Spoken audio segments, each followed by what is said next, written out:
I'll cut the music in, I don't know, 10 seconds or so.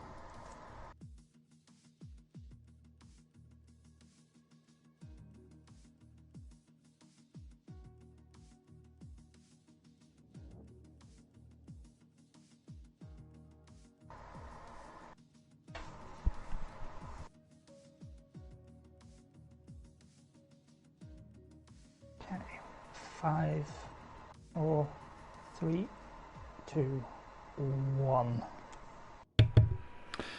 Hello everybody and welcome to the latest edition of the Failcast F1 podcast with myself, Simon the Bulkenberg. He's been bulking it up rather a lot lately with a wonderful selection of pizzas, probably because we've been having tons of Italian Grand Prix of late. Alongside me, from the other side of the sea, carrying no doubt something juicy in the background there, is Mr. Esteban Definitely Zero. How you doing, Esteban? Hola, senor. I'm good. I'm very happy to be back. We've been on an unplanned hiatus because I've been rather unwell. Fortunately, I've stopped being dead. It was inconvenient, but these things happen. And now we're back. And it's handy that we've come back because so much has happened since we were last on air. So it actually gives us loads to talk about, including, as you say, multiple Italian Grand Prix. And we're not even done yet, are we? Because we've got Mugello tomorrow, and then is it Imola straight after? I think so. It feels respectful that they should be doing that before they then travel on and spread the virus elsewhere in the world. Yeah, actually, that was something I wanted to touch on. You're going back into like semi-lockdown from Monday, I hear. We are, even though you can all go to school in groups of 30 and get on a train and get on everywhere else, you can't be seen with anyone that you know in groups of 6 or more, because apparently we are above R of 1, which I've always taken to the amount of points Sebastian Vettel can reach per Grand Prix. So, yeah, doing well. Yeah, it's a shame. I mean, to be honest, I'm surprised the same hasn't happened here, because it seems like it's coming, right? Another second wave, as they call it, that they're going to lock us all down. The only sort of relief I get from the whole thing is how funny it is seeing how every government in the world is super incompetent. Like, no one can decide anything. No one can tell you what's going to happen.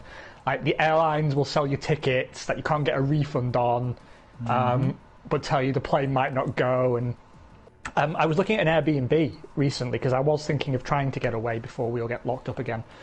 And they said, oh, we'll book and take your money, but because you know there's a chance we could go into lockdown again, there's a no refund guarantee. So, well, fucking sell it to me then, why don't you? Crikey. So, we are in Vietnam for the very first time in a podcast, and I believe I can speak for both of us when I say we fucking hate it. Yes, absolutely. This track is just devil spawn. It is a Tilka fever dream wrapped up in a Sochi vomit spread. I hate it. Isn't it truly awful? I said on my own stream, I was playing my team about 2 months ago. I said it seems like the sort of track that someone came up with in the pub with his mates after they had a few pints. Yeah. Because it sounds on paper like a really good idea. But then the time came to actually drive on the track and they realised, we fucked up a bit here. We're a bit lots. I don't like it. It's the problem with all of this, and I was saying this actually in chat with I've got an F1 chat with people that I have got that work in F1 and then just general mates in general, and basically every time you see any kind of gradient shot around Mugello, there's just like eggplant emojis everywhere. And it just makes me realise how bland and awful so many of the recent tracks are, because they just feel featureless and characterless. Not all of them are. It's like some of the most recent ones aren't too bad, but this one just it's like Korea 2, The Revenge, and that didn't know what it wanted to be either. So yeah, grim. Do you know, I was thinking about this during the Grand Prix last week, which we'll get onto in a bit. But I gave it some real thought, and I was thinking, isn't it odd how all the greatest racing tracks, like the ones that are on people's definitive best list, they're almost all ones that were created for another purpose. Like, they're good racing tracks by accident. I mean, Monza was there to develop road cars. Yeah. Silverstone was a World War II airfield. I mean, like, why are all the designs that are truly loved by fans ones that are super old? It's a fascinating indictment, I suppose, of the modern sport that we just can't decide a way to design a good track. But I guess, you know, we also have the same problem with the formula, right? We can't seem to come up with a formula that works in all respects. But yeah, so you'll see on my screen if you're on my stream, this is a map of the circuit.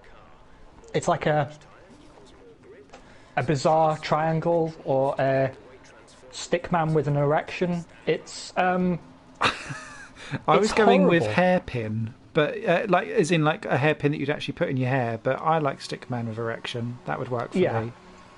So we'll go with aroused stickman. And what you'll see is a lot of straights. I mean, even where there's corners, it looks straight. And then these really sharp hairpins. So setting up for this track is a fucking nightmare. Because either you're good in the corners or you're good on the straights. You can't be good on both. And it's not just that the corners here are corners. It's that they're really awkward corners. So the one, let's call it the bell end, at the tip of the erection there, the bell end corner has a really funny line all the way through it. The way you think you have to take it and the way you do are quite different, and it's very odd. In fact, Simon's just exiting the bell end now, and it's a horrible circuit. Saying this as a raving homosexual, I don't think I've ever been so unsatisfied with a bell end in my life. There we go. Damning praise indeed. Oh, you are looking good though. I like going on board with you. This is one of the very few circuits where I have two different setups on, depending on how I feel on the day. And I feel like, because I've been playing too many arcade games, that I needed the one with more wing so that I could be a bit more on the straight. It's this Sector 3 that is just redonkulous. I still, after many races round here, not quite worked out where I should be at any point during any of it. And the AI take their own line, which I don't feel like is optimal, but they still get round way faster than I do, so it's clearly better. But yeah, grim. I don't think I finished here in the top 10. I've not scored, no. And it's like, if you remember a few years ago, I used to have this problem at Spa, where I couldn't figure out what I was doing wrong. I was just slow, and it's kind of the same thing here. Although I did a practice this morning to get some photos for our Instagram. Yeah. We're also on OnlyFans, by the way. And I found actually I'd improved, but through doing nothing. I don't know if one of the patches that came out while I was out sick maybe changed something, but yeah, I don't know. It's just a track that it's hard to enjoy in the game, and I don't really think it's going to produce good racing in real life. No, I think they've gone for the Azerbaijan 2017 feel. In the hope that big long straights and drafting and all of that will kind of sort themselves out over time, but I just don't see anything that's around it kind of construing to allowing racing to be that close either. No. Like to enable it. I've broke way too early there. I'm having to get back into the game again, sorry. It just doesn't feel like and anything that replicates Valencia in a what I'm trying to say is the third sector reminds me of Valencia's third sector, and that was single file all the way to the last corner. So it's also possibly the most hated track of all time. Yes. So if that's where you're getting your cues from, then maybe that's a sign that you need a better reference point. Yeah, but I guess we'll see how we can do. The other thing that I find here is that traffic is even more disruptive, and traffic's hugely disruptive for me in qualifying, but here it's even worse. Mm-hmm. Because also you never know where the AI is going to throw itself. They do take some odd lines, let's put it like that. I also keep forgetting where the pit entrance is here. Yes, done that. Because it's in a really stupid place. Yeah, and now my lap's ruined because I'm stuck behind a Red Bull who's behind an AlphaTauri. Thanks, guys. Cheers. GG. But they're driving so slowly. I mean, I caught them at an alarming rate. So they must be on outlaps, but they just, they didn't get out of my way when it would be helpful. But anyway, enough of me ranting at computers. Why don't we get into the big bucket of F1 news? Yeah. And I'd like to start, if I may, with Aston Martin Badger Eyebrows Force Stroll Jordan, who have announced Sebastian Vettel officially now. Now, this has led to a rather interesting development. Something of a, get your Sherlock hat on now. Because, where did I qualify there? P4. I can be faster. Because there's on the official F1 Instagram account and Facebook and everything, there's this big picture with a diagram, and it's got all the teams in a big circle and then who's confirmed for next year. So you can see that neither Haas driver has a contract at the moment, and so on. And you get to Aston Martin, and there is a picture of Sebastian Vettel next to a question mark. And I thought, well, clearly this is a mystery that we need to get to the bottom of. Now, I spent some time thinking about this, and actually it's more difficult than you might think, because I asked myself, who on earth would Lance Stroll's dad hire to drive at a team that he bought for Lance Stroll?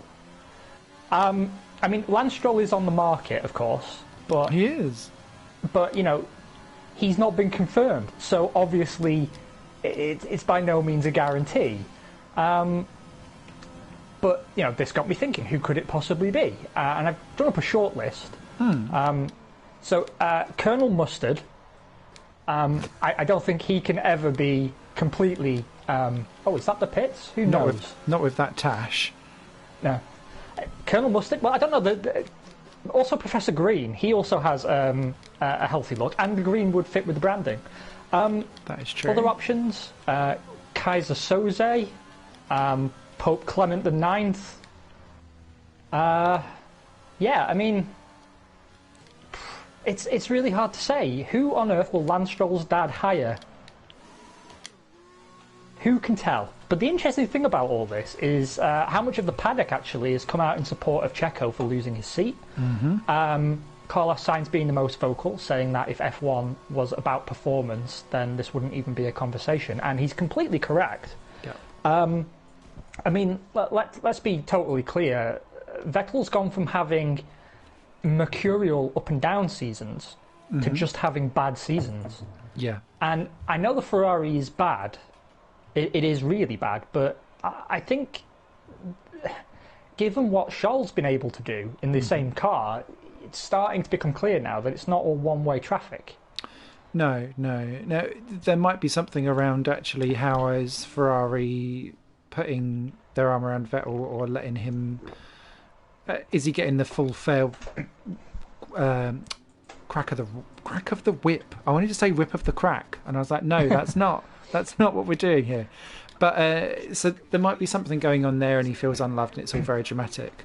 But that still doesn't excuse a 9-place gap, for instance, today between Charles and Seb, which is not great. And if you looked on performance alone, Seb should not be offered a contract that puts him in a top 4 team car when his teammate that is doing so brilliantly does not get a look in onto any of those cars at all, and the people that are in the cars aren't doing it either.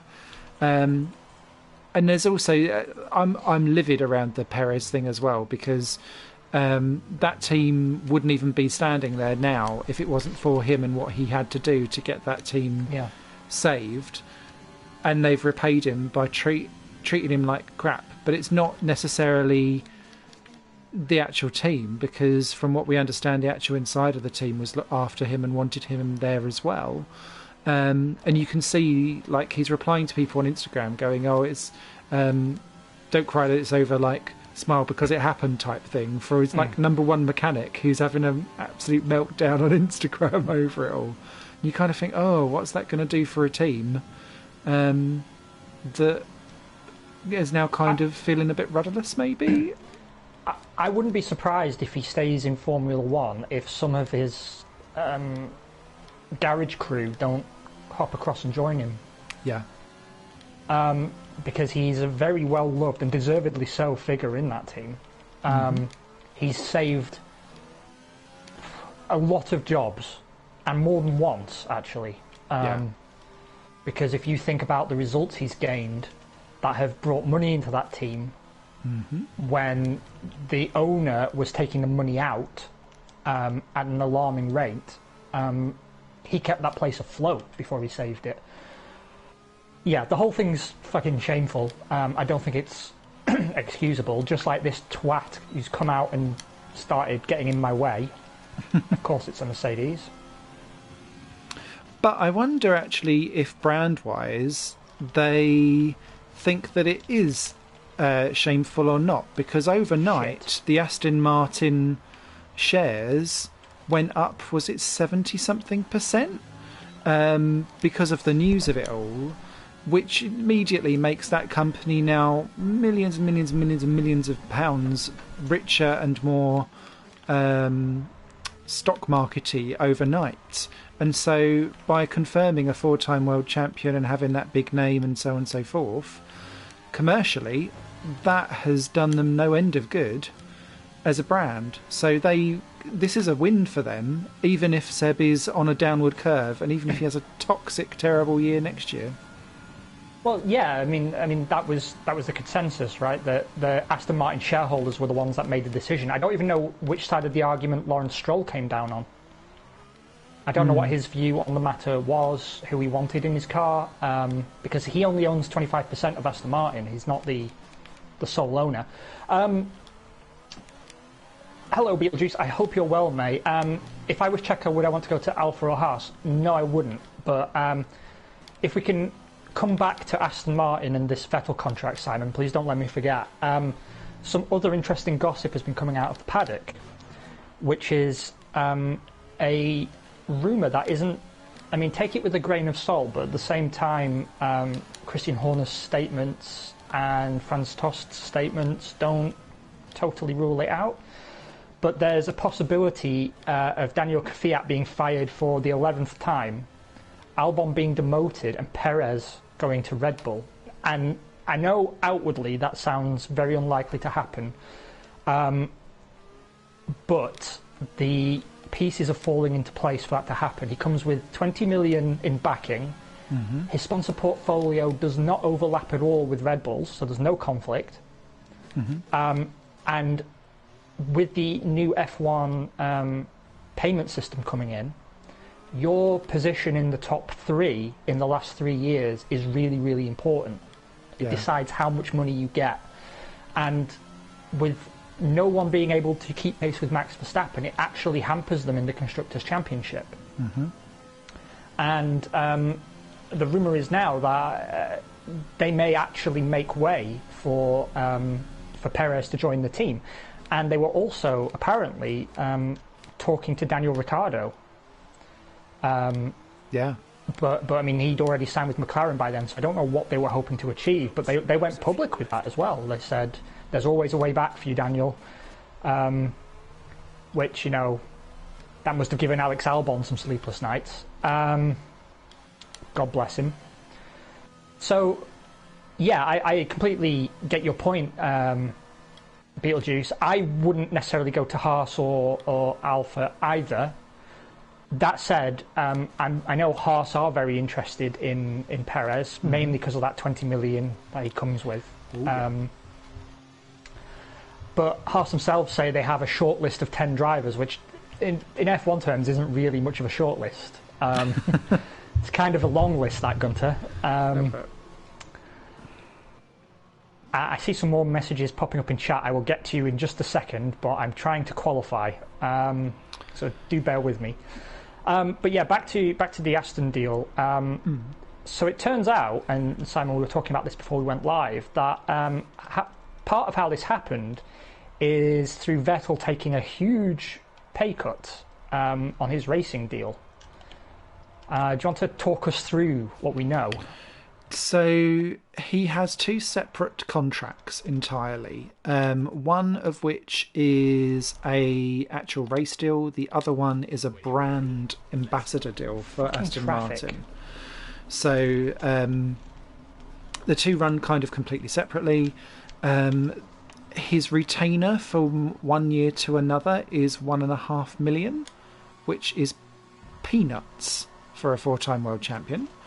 And apparently Lawrence Stroll, not Lance, God, that would require a personality, would put out all of the deals, contract and agreement on the table and just kind of said, that's what we're prepared to offer, like it or leave it kind of thing, and left it in Seb's court. And I don't know whether or not he tried to drive any kind of bargain, but if he did, he didn't get anywhere because he's still being paid peanuts. And he's there basically on a bit more of a performance bonus payment scale rather than actually getting a salary through, which I find really, really interesting, because that will, it would keep a demotivated 4-time world champion motivated if your performance pay related, isn't it? So, yeah, fascinating. And I remember this was exactly what Jenson Button refused when McLaren re-signed. I think it was McLaren re-signed. Wanted to re-sign him for a specific season, and he said no. Maybe it wasn't Button specifically for McLaren, but there was a certain contract that he had where they basically said, yeah, you can stay with us, but you're going to need to drive for free, and we will only pay you for podiums and points. And he was like, nah, you've made it in an awkward position where you don't really value my services. My qualifying is ruined. I cannot go faster. There's just too much traffic. So I'm going to pause and read chat.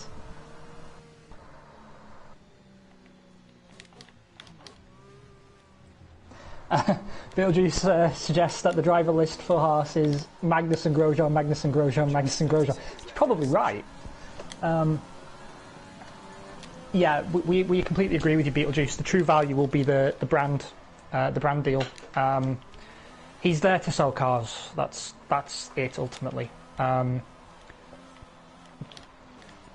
it's a shame that Perez, a driver who's driving as well as he ever has, is being taken out of a top 4 seat for someone who, based on his recent performances, does not remotely deserve to be there. Well, Beetlejuice and Wodge, who were riding on board with me, will be able to see that I could have actually gone a lot faster, but I got screwed by traffic. So much traffic. So yeah, I'm disappointed with that qualifying. The best I could have done was 4th, but I've gone down to 7th already, so I'm guessing I might not even be in the top 10 by the time this comes around.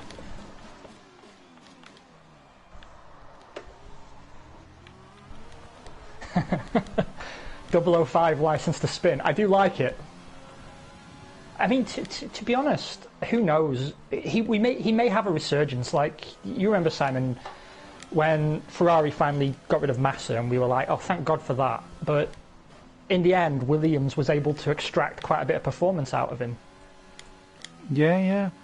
And I'd argue the same on a slightly lower scale, maybe, for Kimi.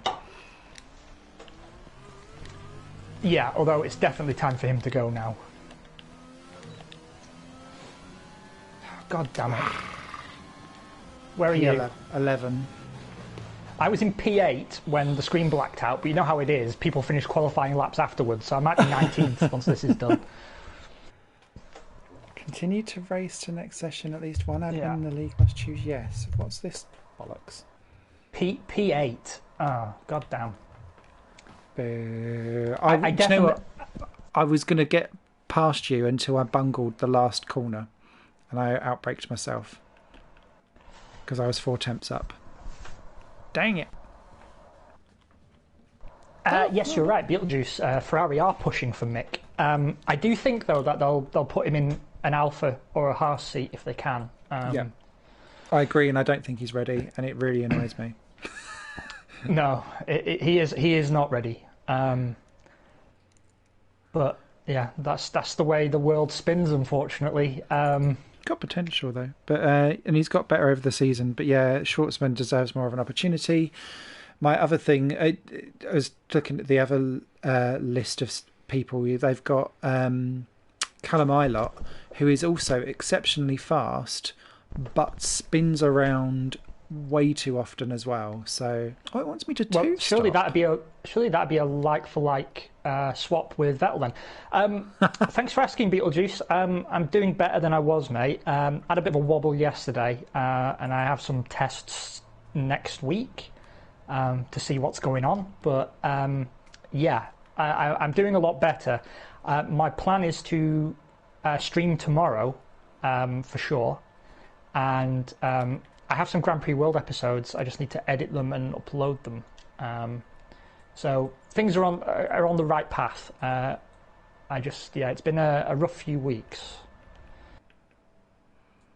Yeah, I think that strategy will do. Lap 8, lap 20. I think that's good. I'm going. Are wacky. you ready, sir? No, because I'm going wacky on the strategy. Oh, I tell you what, it might be worth running hards and trying to one-stop it. Exactly what I've done. I'm going hards to lap 16, mediums to lap 20 for another 12, and apparently that's 1 second faster than going to stopping. I can believe it. It probably is. I just don't think my front wings will survive that long, but we'll see. We will see. Yeah, we will. All right, best of luck, mate. And as usual, chat, you'll have to bear with us for a lap or two because we're in the middle of the field. Yeah, this is going to be grim. Well, at least I'll be able to hold up people in my shitty tyres. Have to remember this time to release the clutch and not the throttle.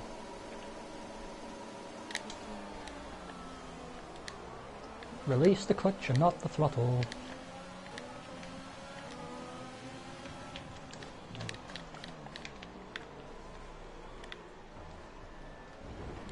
Oh, you bastard. Was that you, Round? Yeah. Fucking one of the racing points. Perez. Funnily enough. Do you know, I was just saying nice things about you, you big Mexican twat. But thankfully, I seem to be the only one on hard tyres, so if I just hold everyone up... Yeah, but it's so hard to overtake on this track.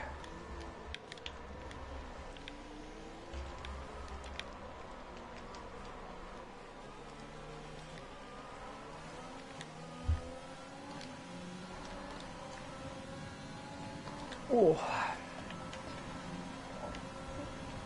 Okay. I have a lot of work to do now.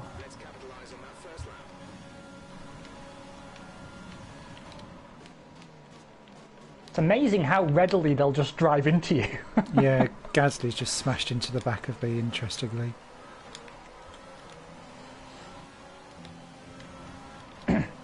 No, I agree. Not a great start at all, Jeff. Understatement of the year, mate. But I have pace. I think it'll be all right. And I don't, so this is good. So yeah, I mean, the question will be though is how quickly will Vettel's value be eroded if he's beaten by Lance Stroll, which I think he might be. Yeah. Who's pitting? Gasly, because he smacked into the back of me at the hairpin. What a dick.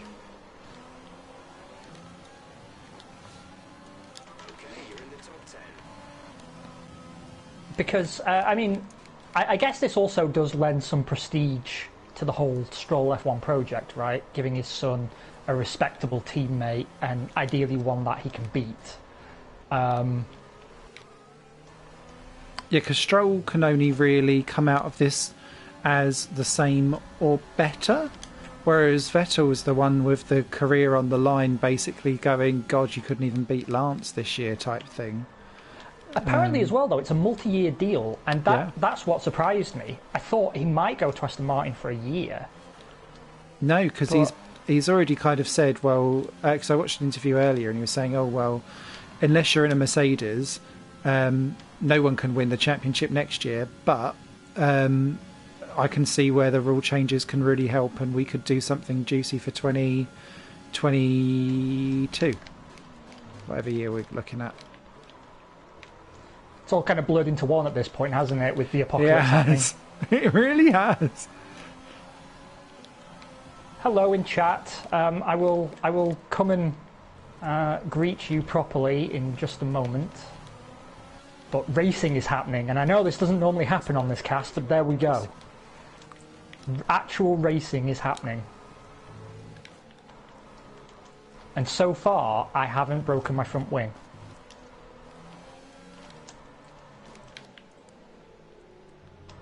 It's nothing short of a miracle.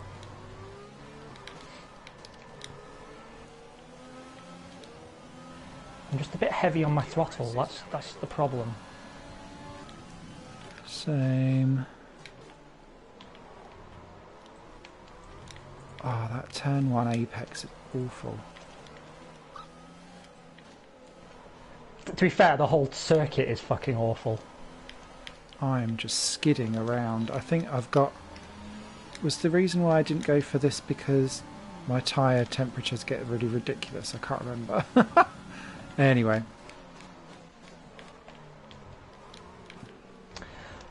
So yeah, how about we talk about the Italian Grand Prix?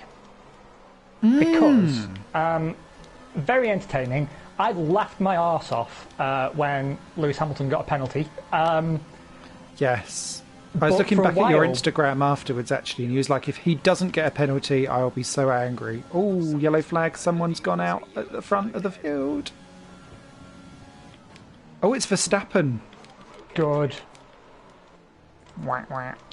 Do you know, in my career mode, there was a crash exactly there with Carlos Sainz, and half the field ploughed into the side of him. Amazing. And guess what? I still didn't win the race. No. Boo. Yeah, so the Italian Grand Prix was the feel-good story that F1 needed, apparently. I am loving the Pierre Gasly redemption arc, though.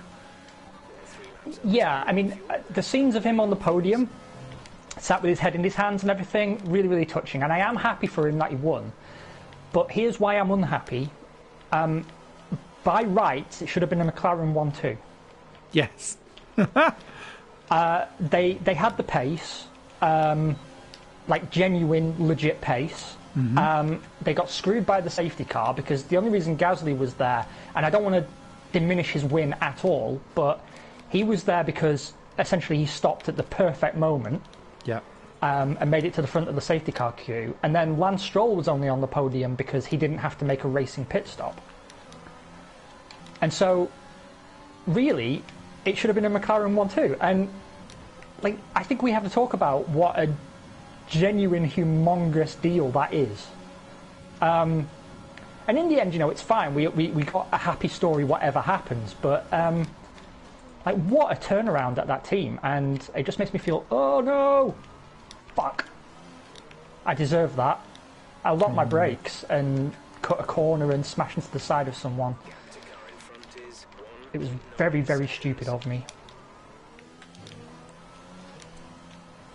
Oh, he was at the back of my little train. Yeah. Although, to be fair, I was going round Perez, so I feel I wasn't at the head of that train being absolutely terrible.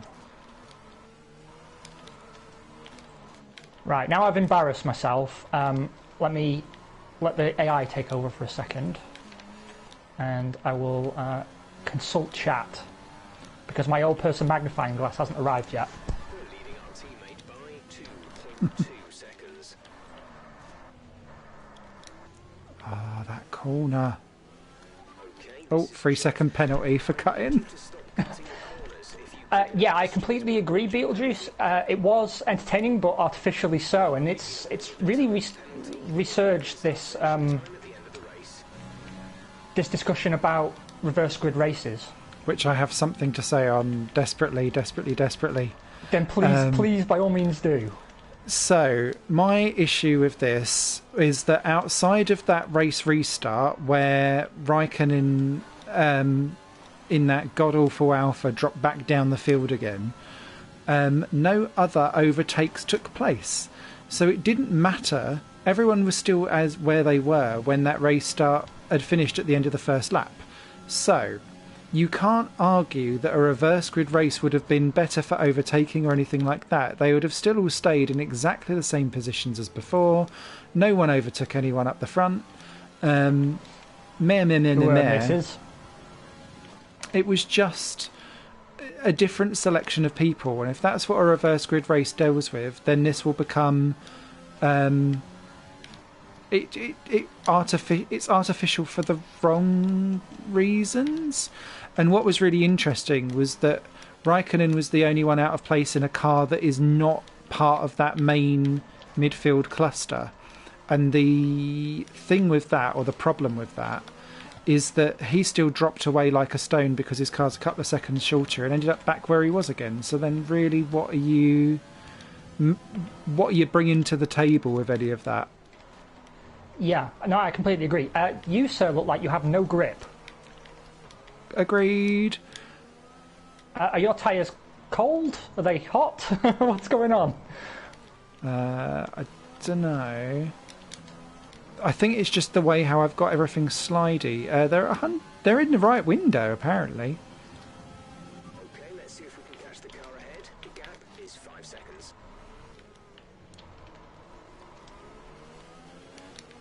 I think I'm just a bit aggressive on the old throttle.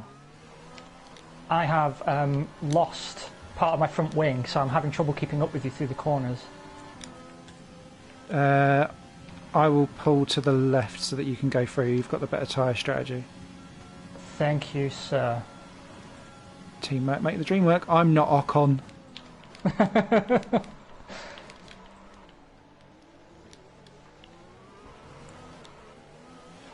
we go. Right, I Plus I wonder can how hold far different ahead everyone is. 5 seconds to Albon. From me, anyway. And there was already a massive gap when Albon got past Perez. Yeah, I mean, a win's not going to happen, but I'll recover as best I can. I'm delighted I am where I am, to be honest. I will take a point or two. I'm really suffering without this front wing. I'm wondering if I can tweak my stratagem. At the moment, the car behind us is lapping faster than Yeah, us. I just got a message from Jeff that the car ahead is a second a lap faster than me, so Yeah, he's this catching wing damage is bad. He's catching Norris, so that might hold them up a bit. Yeah, I'm starting to lose grip now as well. What's my tyre wear like? Oh yeah, it's time to come in. That's what I reckon. Full race update.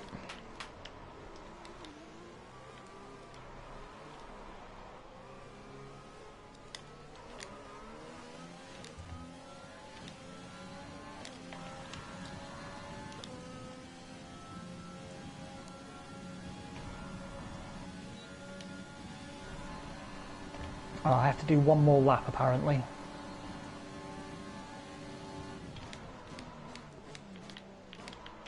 Fine then, tyre Nazis.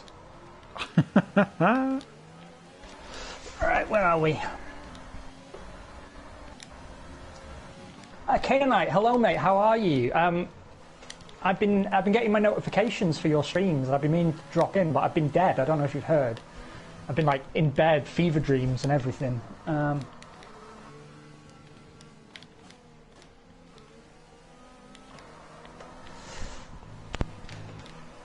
Yeah, chat's bringing up the Magnuson Safety Car, Simon. Do you have any thoughts on that? Because the consensus seems to be that the safety car wasn't necessary.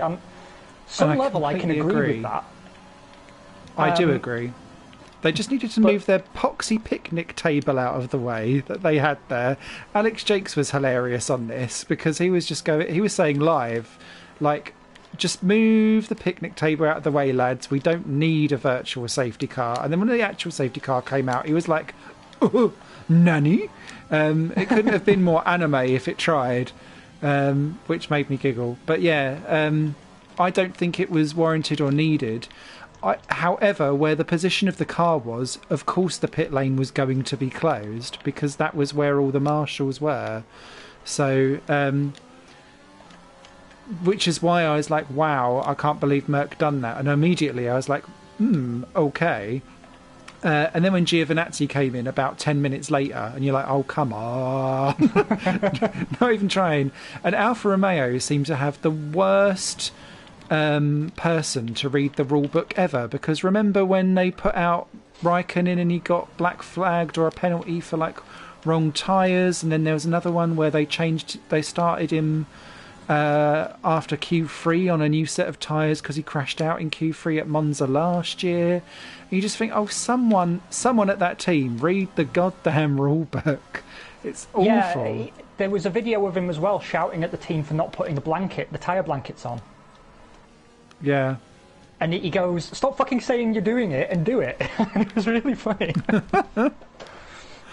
They must be lolling at the incompetence of that team. So yeah, not a good look for all. Well, a Ferrari and a McLaren have just been into the pits ahead of me. They're going to get out well clear because I need a new front wing. It's Hamilton and Vettel. I think I might be able to sort them out a little bit. Or at least hold them back for a few seconds. A 9.8 second stop, that hurt. Ouchies. Hey man, I hope you're doing well, mate. The pit crews are really, really slow in this game. Not normally. Yeah, Kane and I've got to go see a cardiologist and some other weird doctor at some point, just to make sure nothing wacky's going on. But yeah, it's been a rough few weeks. It's been unpleasant. But hey ho, chin up and all that. Chim chimmery. Chim chim chiree, exactly. Right, what's that done to my race position? I have to make sure I read my steering wheel here. P16, alright. Do you know, I've really got used to driving without any of the graphics on the screen. It makes me look a lot more professional. It means I have to read everything off the dash. Oh dear. However, all that said, I would say this. I did enjoy the race. Yeah. But I remember messaging you before the race saying that I almost didn't watch it. Mm-hmm. And I'm only watching Mugello tomorrow because it's a new track. Like, I missed Spa altogether. I just didn't watch it. Oh, wow. Spa wasn't great, to be fair, but... I caught a few highlights, but, like, if you think about it, if you watch, like, the build-up and the after-race, it's 3 hours in the middle of your Sunday, right? So you can't go out and be anywhere. It's basically a write-off for the bulk of the day. Yeah. And, you know, I get 2 days off a week, and to me, F1, I watch it because I'm passionate about it and I enjoy it, but it's hard to be passionate about something if you know exactly what's going to happen. And I've seen too many races where... Oh, Leclerc. Sorry. It's alright. I've seen too many races already this year where Hamilton's a second a lap faster than everybody. Like, if he finishes the first lap 2 seconds clear, which has happened... Yeah. Then I know, like, well, I'm wasting my time. The best I can hope for is a bit of action in the midfield, but even that is getting less frequent now because Renault and McLaren seem to have opened up something of an advantage. And, you know, Racing Point, having not been on the podium until Monza, is as much bad luck as anything else. Yeah. So, yeah, it's been hard to maintain my enthusiasm for our sport, and all the way through like the Vettel era and the Schumacher era, I was able to do it. But this, I think, it's because Hamilton is just so fundamentally unbearable at this point. I mean, it's sad that one of the highlights of the race in Monza for me, aside from him getting his penalty, was him spending 2 weeks lecturing everybody about how important it is to kneel for Black lives, and then he misses the kneeling ceremony. Oh, I didn't even know that. Did you see it? Yeah, like, he wasn't even there. He'd gone for a piss. Oh. And, like, his excuse was, oh, yeah, I know it's bad, but I just need to time it better, and at least I got to see that my team was still kneeling. And it's like, well, sorry, who elected you Emperor of the World, telling everyone who has to kneel? He got torn to shreds on Instagram as well, and I don't like talking social media drama, but it's funny when it's with him, because a week or two ago he posted a picture of himself with some, off-road racing car, saying that he's such a big petrol head and anything with the big engine he loves it, and then he's posted a picture of himself with a 100 grand electric Mercedes, saying, well, we all need to make sacrifices and care about the environment. Okay. And everyone's like, you're paid $38 million a year to fly around the world driving racing cars. You've got your own jet. Like, you can't fucking tell us. Isn't it interesting that he cited the fact that he doesn't want to do contract negotiations now because everyone's in a hard place? That's because he's embarrassed to talk about the extortionate amount that he's paying and getting to get paid. Now, fair enough if he's going to plough some of that back into the foundation that he's running and all of that kind of stuff. But, I think we're about to smash into another... He's pledged $1 million to his foundation, right? I thought it was 10, but unless that's the money raised total, I'm not sure. But if he's... if we're going to talk legacy and things like that, he should also then be thinking, well, we're about to all go into a ginormous recession. Maybe it's time to help out the people that have made you the fastest car in the world by not bleeding them dry of all of the money and all of that kind of stuff. I don't know. It's very easy for me to sit here as an armchair warrior. Well, the thing is that he has the potential to be such a great ambassador for the sport, but he always seems to undermine it by just being so fundamentally unbearable. It's like, you're only paid that much money because you're there to entertain us. That's the point. You entertain us and you improve the brand image of the brand that you drive for. Right? You get to live a life we can only dream of. You're paid a huge amount of money. Just drive the car. Just drive the car, right? I mean, it's not a difficult concept to grasp. And, the counter-argument is, well, people are only mean to him because, he's standing up for Black lives. It's nothing to do with that. Like, people will tell you why they're annoyed about him preaching to everybody, and it's because you can't escape that branch of politics, right? Mm-hmm. And even stuff I agree with, it's everywhere. It's on the news, it's in sitcoms, it's in all the sports. Like we saw in the NFL, they've started playing a separate national anthem for black people, which seems a bit of a backward step. Yeah, there's the black national anthem. And so they kneel for the American anthem and then stand for the black... I don't know, but people were booing, the fans were booing. And, the football players were interviewed, and one's like, well, I'm just disappointed at how racist our fans are. It's like, they're not racist. They're just sick and tired of this being absolutely everywhere. You're millionaires. Just kick the fucking ball. I'll do it for what you're being paid. Just give people a break. It's a pandemic. Everyone's miserable. We've been locked in our houses for ages. The last thing we need is a millionaire telling us how horrible we are because we're killing the planet and we're bigoted, and it's so mind-numbing. And I think Hamilton has to just tread a very careful line, because he's in a position right now where he's turning fans off the sport just by being good at the sport, which is very worrying to begin with. I don't want to see Mercedes or Hamilton penalised for being the best at what they do, and I'm quite happy to say he probably is the best driver on the grid. I think he's a superb driver, but But I mean, and he's been able to actually show a little bit of self-awareness by accepting that he's making the racing boring, and I applaud him for that 100%.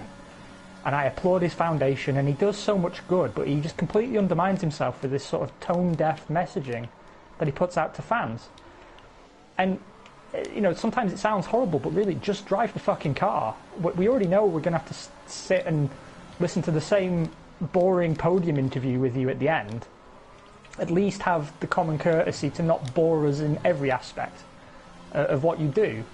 I found it funny, actually, at Monza. I don't know if you caught this, Simon, and chat, but Martin Brundle saying he was jealous of Jenson Button doing the podium interviews because he's tired of, you won again, Lewis, yes I did. You lost again, Valtteri, yes I did.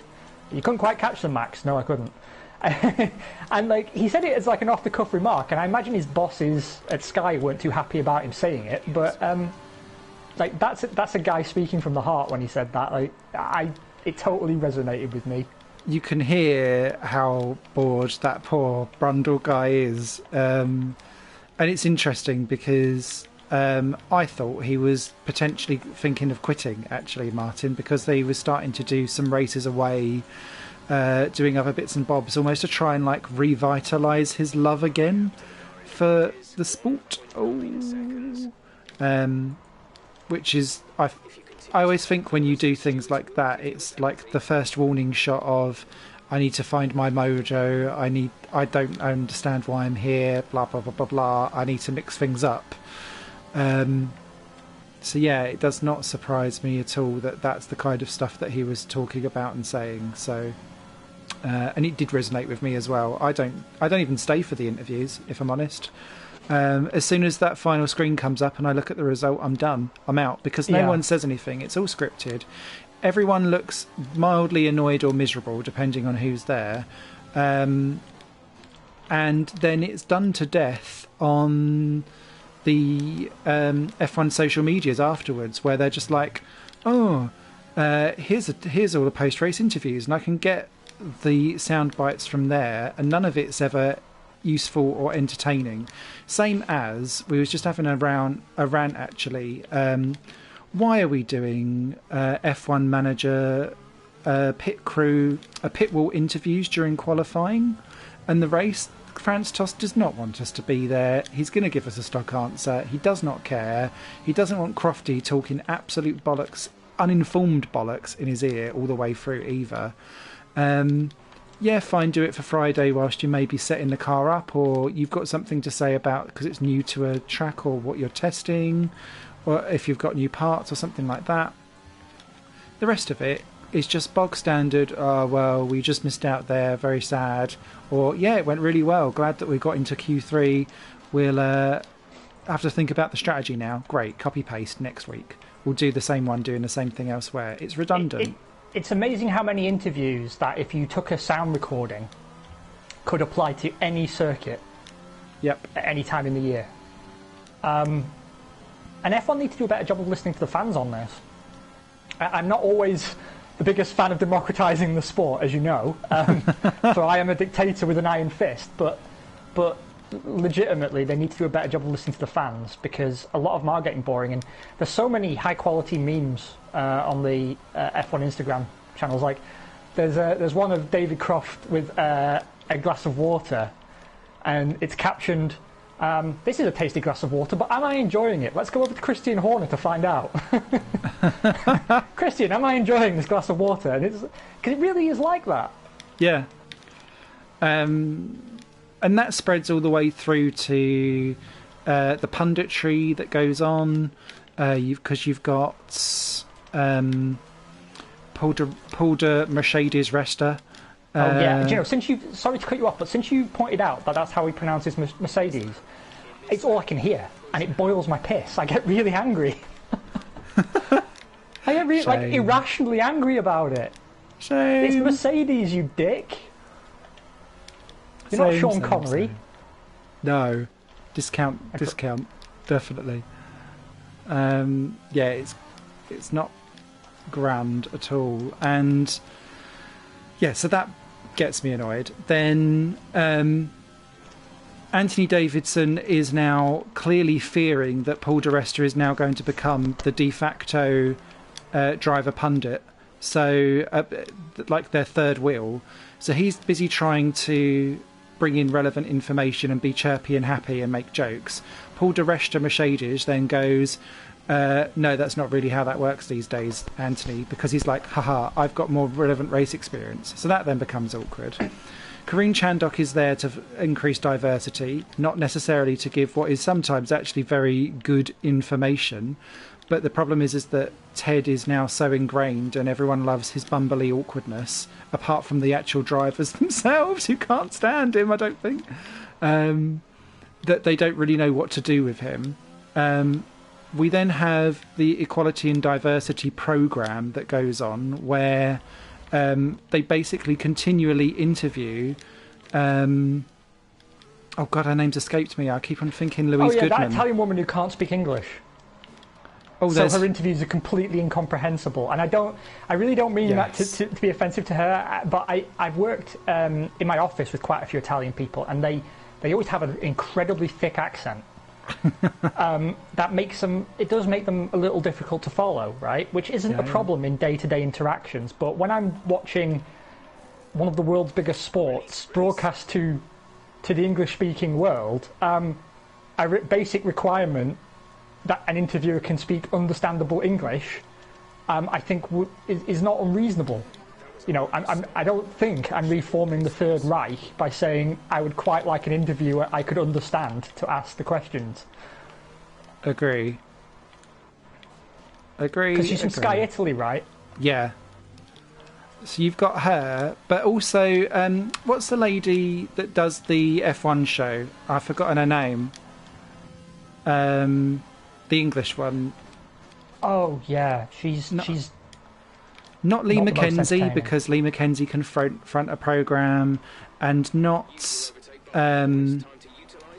Anyway, the poor lady, who is perfectly fine as a presenter, gets interviewed constantly about. So, as the female presenter here on F1 Sky, how do you feel that F1 is dealing with diversity amongst women and things like that? And she's stuck in a position where even if she had experienced a terrible time, she can't exactly go on air and be like, yeah, you've all treated me like a second-rate human being, thank you very much, and you ogle at my tits. So it makes it really awkward that you can't... Fair, I would watch the pre-race build-up a bit more if she me-too'd half the crew during the interviews. Yeah. And Simon Lazenby is just basically there to identify with all the lazy little fuckers that are down the pub going, yeah, well, but Brexit. And I can't stand him. He drives me up the wall. And he's just such a non-persona. You could lose easy a good, like, 30k a year off of their budget by just getting rid of him. And you could suck up what he does as a job and a presenter over to... the lady actually that does it all on the F1 show. I swear it just feels needless, and there's too many of them. Just slim it down. There is a lot of cooks spoiling that broth, isn't there? Yeah. There are a lot of pundits and presenters, and none of them really have what I would consider to be a full-time job that requires you to be flown halfway around the world. No. And Channel 4 in the UK has started to do this as well, because you've got DC and Ben Edwards, who I think actually make a really good duo, and they're so underrated. And I really, really enjoy it because DC is busy putting as many double entendres in there without getting thrown off the air as possible. Ben, I've always found a really, really fascinating and enthusiastic commentator, and I grew up with him and the old John Watson on Eurosport coverage. Loved that. Prime time viewing.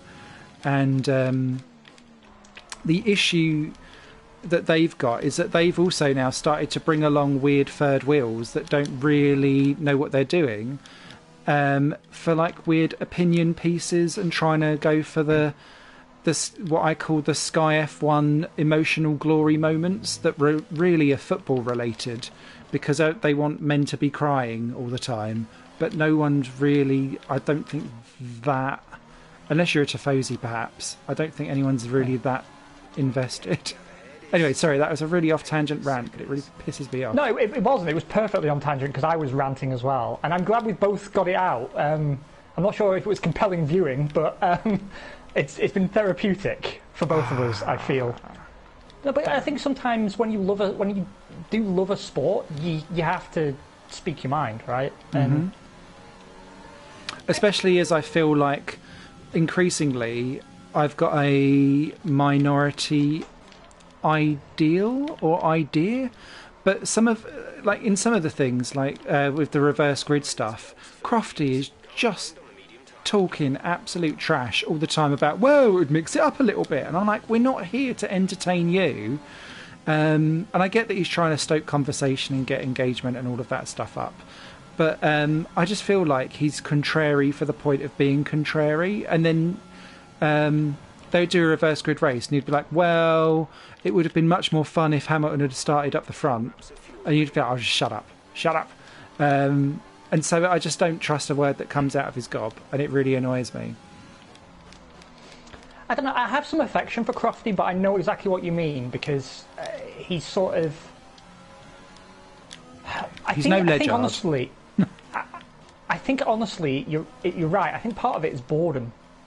Yeah. I think he's got that sort of radio DJ compulsion to fill dead air. So when there's nothing to talk about, he has to make, dad jokes, or he has to make conversation points with Martin that can stir up a little bit of fan interaction. But honestly, I'm kind of expecting F1. I know this sounds really hyperbolic, so bear with me, but I'm kind of expecting F1 to enter a sort of death spiral in the next 5 years. I think viewing is going to really suffer, particularly next year. Yeah? Well, yeah, because they've told teams to basically use the cars from this year. So you already know next year Mercedes have a baked-in advantage. Yeah. No, that's true. So it removes all the excitement from pre-season testing, because the only thing that's changed is McLaren's engine. And you already know who's going to be the fastest drivers in the fastest car. Then you've got the constant insertion of politics into a sphere that historically has been apolitical, because even if the politics are good politics, the money of horrible people is the same as the money of good people, and you want all the money possible. So you don't do anything that risks alienating half your audience. So whoever they don't drive away with the constant politicking, they will drive away with the lack of entertainment in the sport itself. Yeah. Interesting. Beetlejuice actually says we entered a death spiral about 5 years ago. Do you know, I don't think it's necessarily inaccurate to say that. Because if you look at the trouble we have maintaining a grid, if you look at the issues that we have finding engine suppliers, and the fact that ICE technology is it's dead in the water, basically. Racing Point is out. I think it's Perez. Yeah, good. He deserves that for ruining my race. I agree. So much of this seems to have hinged on picking bad technology and then making it not really be sexy during the time that it's coincided with the worst period of one of the most dominant periods of a single team leading the way. Because even when you had the Ferrari dominance in the early 2000s, there was a couple of years where it really wasn't all their way. Like 2003 was good giggle. 2000 and 2001, there was actual, like, you had Hakkinen kicking around for one of those Montoya. years. Yeah. Ralph popping up when he woke up. So you kind of... It broke up the monotony because there was at least credible goes. Apart from the kind of 1.5 years where Seb woke up for a bit. Uh-oh. I went into the runoff area like a twat. No. But apart from that kind of, oh god, Ferrari may have actually gone and done it now. section, and us now missing Rosberg, it's it is unsexy tech merged with boredom at the front. Absolutely does contribute to a death spiral. And just to pick up on a point around getting things onto the grid, I spotted a report this morning that new team entries currently, because of the way how the new performance bonuses are distributed out across F1, if there's going to be a new team in, they now have to pay up to £200 million to all the other teams in F1, because as part of their entry, they're going to be reducing the pot that the other 10 teams would be having, and so they want to be compensated for that should an 11th or 12th team come to the grid. Now, what fucking barrier does that put up? Boils my piss now. We should call this the piss boil episode. Yeah. Because you've got a couple of teams kind of going, oh, we're interested in F1.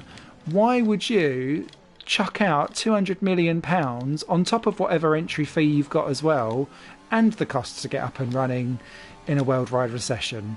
Well, yeah, I mean, also it begs the question, what's the fucking point of having a cost cap? Yeah, exactly. So you can come join F1 now because you can't spend more than 40 million quid. By the way, we need 200 million to get you through the door. It reminds me of the UK housing market. No, I can't actually afford to buy a house, even though I've been paying £1,000 a month for rent.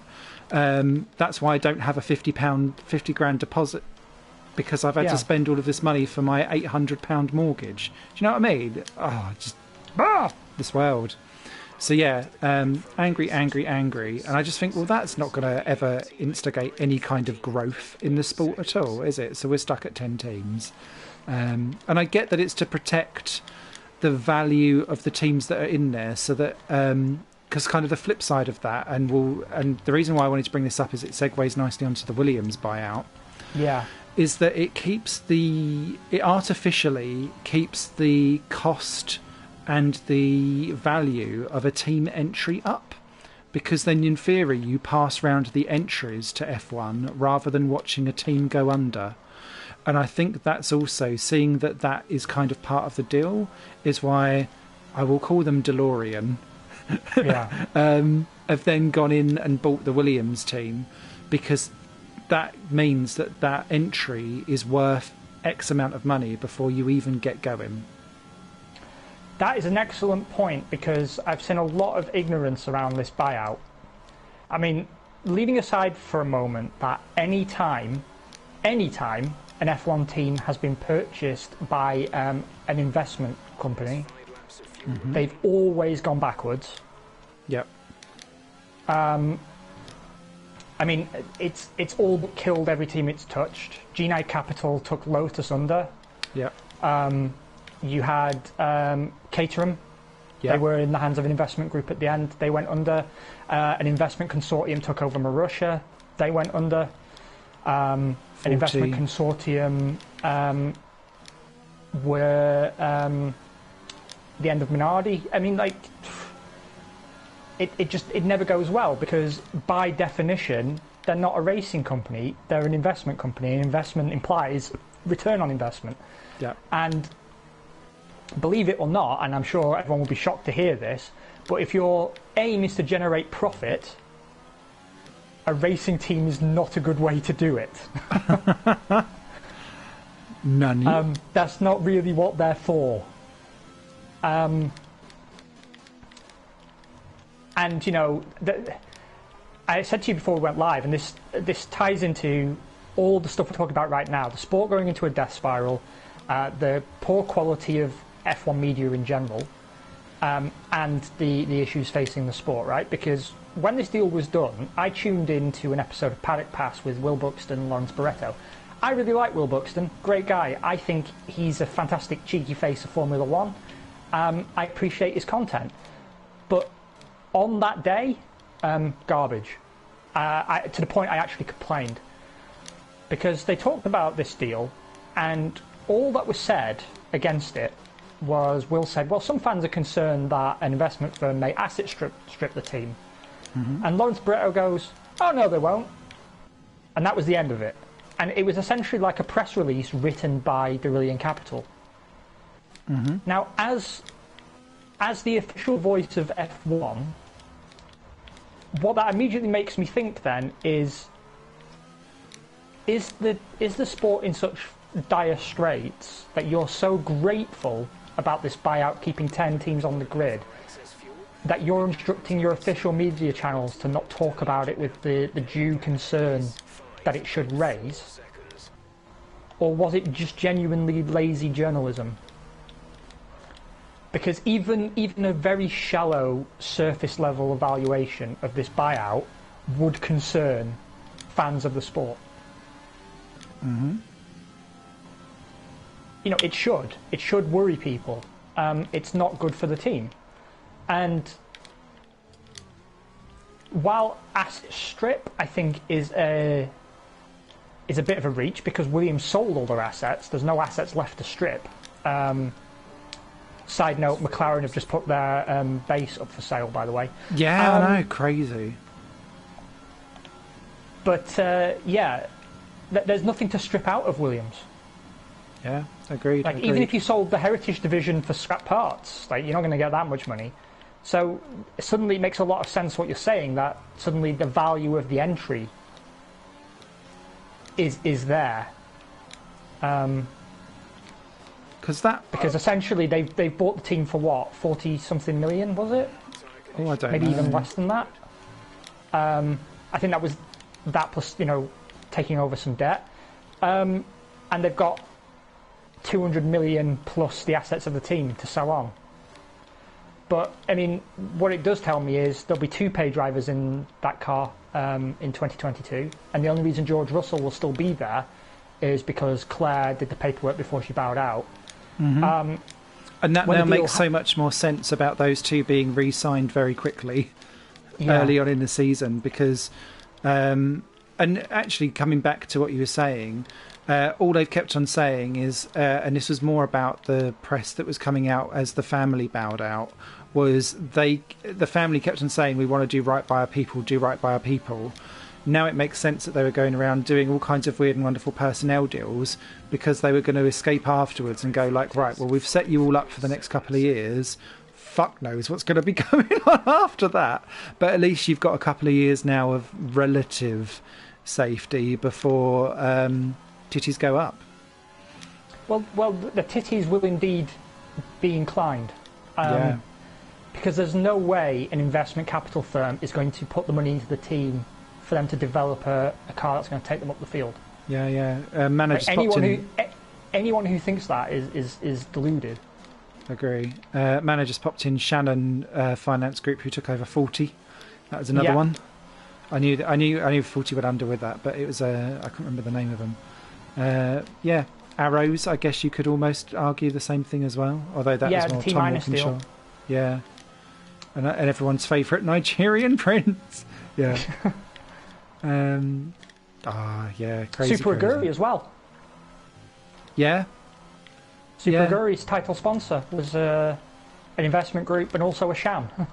Yeah, the last team that I can remember that didn't go under due to an investment deal. I don't know how you'd class the Lola team, but because that was MasterCard essentially putting them under pressure to go. That's not necessarily investment, but it's still capital related. Would probably be Pacific withdrawing at the end of '95 because they just didn't have any dosh. But yeah, crazy. Do not like at all. And I do agree on the journalism side of stuff.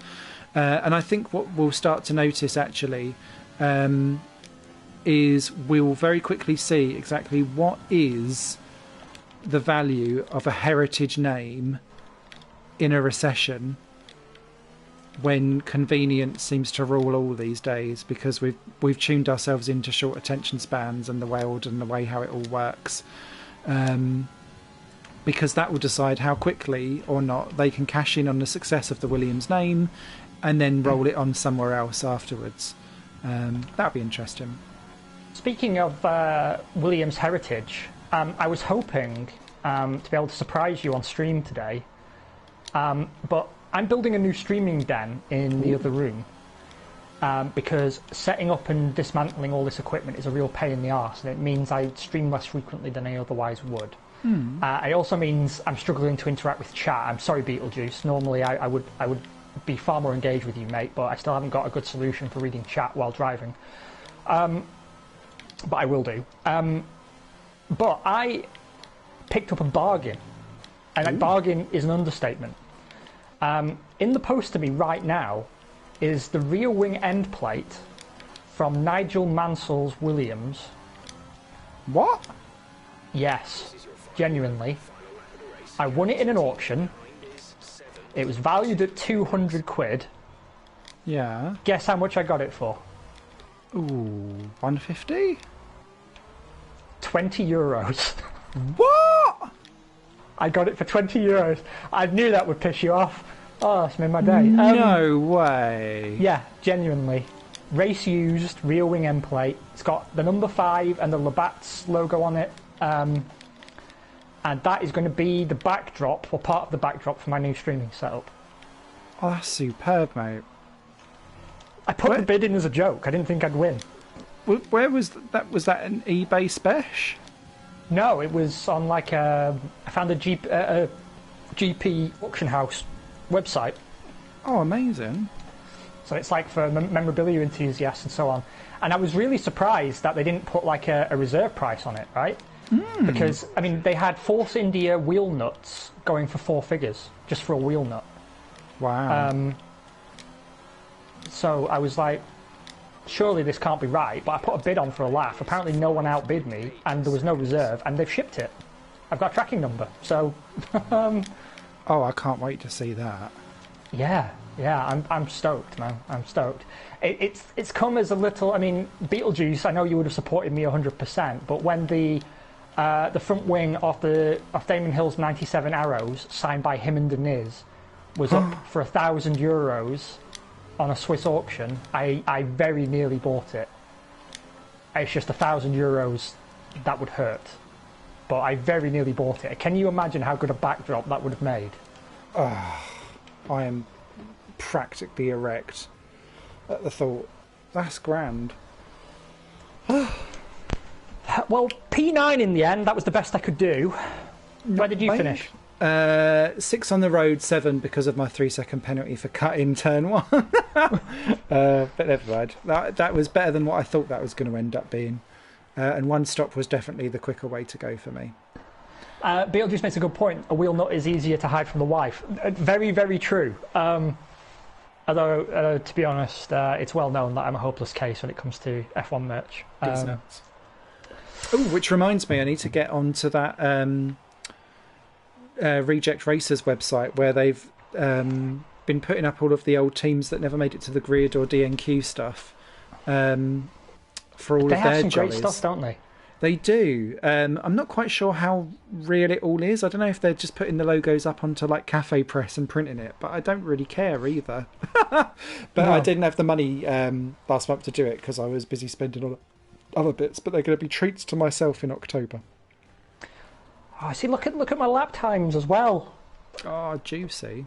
I really had pace, but I got stuck by Giovinazzi actually, who did a really good job of defending against me and keeping me behind. And I never recovered from that spin. I should have switched to your strategy. I should have put on a set of hards. Hards were good, so long as you was all right with the skidding around. So I think I could have done better, but given where I expected to be at the Vietnamese Grand Prix, I'm taking this as a good result. It does mean I think I lose the lead of the championship, which we can check in just a moment. Verstappen was disqualified, parked in a dangerous location, so he didn't even retire properly. He'd spun off and then just got kicked out the game. Lol. This game does occasionally have the ability to just... Dirk. Just throw up those moments. Yeah. I've enjoyed this episode. We touched on a lot of really important stuff, I feel. I hope it was entertaining to the people who stopped by. But... yeah, I think we've touched on one of the key things, which is F1 needs to wake up a little bit. And in closing, I want to talk to you very quickly about F1TV Pro. Oh, yes, please. Because we're several seasons in now. This is not a new product, and it breaks almost every live Grand Prix. Really? Globally. Like, if you check Twitter before any race begins and just look F1TV Pro, you'll just see an ocean of error screens and timeout screens and so on. And they have one Twitter account, F1 Support, and that just says, "Oh, our engineers are looking into it. We apologise." But that's it. They never address it. And the other week I got so annoyed that I tweeted with all the teams at it in, with Will Buxton, David Croft, DC, and I just ranted and said, "Look, like, you've got fans around the world. Your product's already hard to love as it is at the moment. We're paying every month for, first of all, F1 documentaries you promised us and haven't fucking delivered. No. The best F1 show is Drive to Survive, and that's not even on your fucking platform. It's on Netflix, which I've had to cancel because, well, everyone knows why. And then the live coverage, which is the core element, you can't even get it. There's no Chromecast support, there's no PlayStation or Xbox app. So accessing it is really bad. It doesn't sync properly with Chromecast, so you can't watch it on TV very well. And that's assuming it even works. So I'm writing and asking for a refund. I'm not going to cancel my subscription because I can at least watch the races back without issue. So I can watch like a race replay, and I need it for doing the podcast. Yeah. I can't watch the shows, the races in German, because the German commentators do not give a flying fuck. They can't get excited about any element of the sport, and it in turn has an effect on me. Like, I'm already kind of bored Due to because I know who's going to win. lines. Yeah. Yeah, no, mate, it's even worse than that. So yeah, like, F1 really needs to get their shit together. So yeah, we're third and fourth in the championship. Bottas opening up a bit of a lead there. It's where it's really hurt us is the constructors, because we were leading the constructors. Not anymore. No, but P2 will still be the best finish we've ever had. That is true. That is true. Now, we are in China next time out, which is actually, in my experience, something of a strong circuit for you. Yes, and it's strong for me in this game, actually. So I'm expecting you to do well there. And after China, we've got Zandvoort. Which I'm okay at. I'm not great. No, I'm not great at it either, but basically after Monaco, everything's good. And I'm expecting you to have a very good Austria, because you seem to have become the king of Austria between us. Yes. I've been rewatching some old episodes as I want to do while I'm sick, and I've noticed that you kick my arse at Austria every single year. I don't know why, but I adore that circuit, and I think it's because the flow of it just it's far better flow than diarrhea. On that beautiful analogy, I'm going to thank everybody for watching. We do appreciate it. I hope it's been an enjoyable episode back, and our ranting has been of some entertainment value. And thank you to everyone who's been so patient while I've been sick. I'm sorry that I haven't been streaming. I do miss you guys. But hopefully I can get back to normal now. Who even knows? What's going on for you this week, sir? What are you up to? Yes, thank you, Rhino and Mana, in the chat as well. Always great to have you both. This week is a couple of racing game reviews. Inertial Drift came out, which is a cel-shaded anime-based drifting racing game, which is grand. And Hot Shots Racing, which is a throwback to the old Daytona 90s arcade games, but with like full F1 style cars and stuff like that. Surprisingly really good, like full on arcade going back to Sega Park type era of gameplay, but proper good. So I've got 2 reviews for those coming out, and the usual My Team Minardi. How about yourself? I will be streaming My Team tomorrow. Back on the go there. And I don't know what I'm doing for Monday Night Zero, but I'm hoping to go on a 3-day streak, health allowing, of course. on Monday, I'm trying to experiment with doing something not F1, but I haven't figured out what I want to do yet. I've been playing Sheltered recently, which is like a very pixelated apocalypse survival bunker builder, which is quite good fun. But I also saw, is it called Sailfarer or something like that? Windfarer. Windfarer, yeah. I'm keen to give that a try. I've heard it's got some horrific bugs, so I've held off. Oh. But it does look gorgeous. But what I do know is from November, my Monday Night Zeros will be Cyberpunk 2077, which I'm super excited for. I've been waiting for a game like that for a while, since I finished The Outer Worlds. I could do The Outer Worlds, actually, because that's it's got new DLC out. Yeah. Yeah, did you play that? No, it's in my back catalogue. I have got the game, though, so and I bought it off of your recommendation, so I am looking forward to it. I love it. The sense of humour, I think, is going to appeal to you quite nicely, and I like it's got this sort of comic book retro aesthetic, and I like the character it puts you into. I mean, it's not like Fallout where you build your own persona, kind of. You're sort of boxed in a little bit, but I think it does it the world of good, that it makes you this kind of semi-incompetent fraudster, essentially. Because you're pretending to be a dead guy, and it's actually really, really well written, and it's a lot of fun. So I might revisit that with some DLC. I don't know. Toe Jam and Earl as well I could do. I don't know. But also Crusader Kings 3 is out, and I wouldn't mind giving that a blast. So yeah, a lot to think about. I'll figure it out. But yeah, tomorrow, my team, probably in the morning with a cheeky coffee.